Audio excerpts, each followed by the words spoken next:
called Otieno Odhiambo. I work for KWS as the head of ICT. Been there for 3 years now. Previously worked for a telco for 10 years. So I take with me my experience in telco, my 10-year experience to a parastatal called KWS, where I believe we are making leaps and bounds in changing the scene for technology.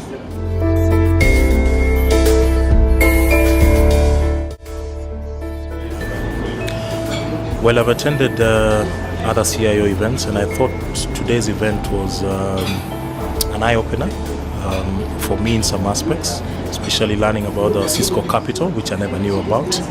I've been struggling with one or two things that I know there was Cisco Capital venture here in Kenya. It's something that we would have seriously undertaken to follow up on. We've had to go a long route in getting financing for certain things, which I just realized would have done much easier. The other thing is the networking session today was rather good because people got to open much more, and the sharing process was much more open, and I thought the venue was also world class, good venue.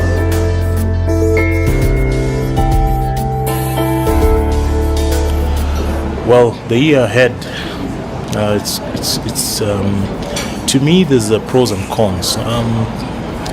The cons are that in the last 3 years in this country, ICT has really made a lot of leaps and bounds in where we are today. I'll give good examples. In the last 5 years, we were just launched 5 years ahead of our time. We got fiber 4 years before we should have gotten it. So many things happened, and so I am very keen to hope that the government is going to embrace ICT as a sector the way it did in the previous times. Good examples are with the VAT Act. We simply brought back VAT duty and VAT to be added on IT equipment. Now that will really affect this industry because that then, as you know, started in September. So it kind of puts a block to IT technology as an entry level, especially for many SMEs. It's something I'd really hope government would consider to zero rate IT services, at least the services back to where it was before, because it's going to be the IT thing was, the VAT exemption was a game changer for us in the industry, and I guess it was because of that many investors then got attracted and did quite a bit here. But with that act back, let's see how it goes. I know Kenya is a resilient country with resilient people.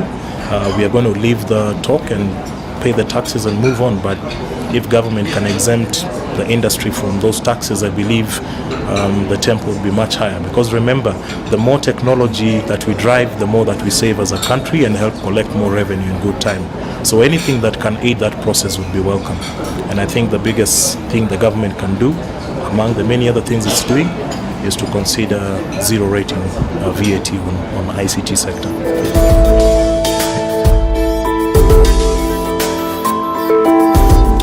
Passing shot? Nothing to do with IT, but I think for every dark night, there's a brighter day. I say that because there's so many people have set up in Kenya to do many good things. Sometimes it gets a bit disappointing because setting up business in the country is not as easy as many people think it is. It's interesting that many Kenyans find it easier to do business outside of Kenya than many Kenyans find it to do business in Kenya. So why I say for every dark night there's a brighter day is changes are happening, and for those who've had challenges running business here, the brighter day is yet to come.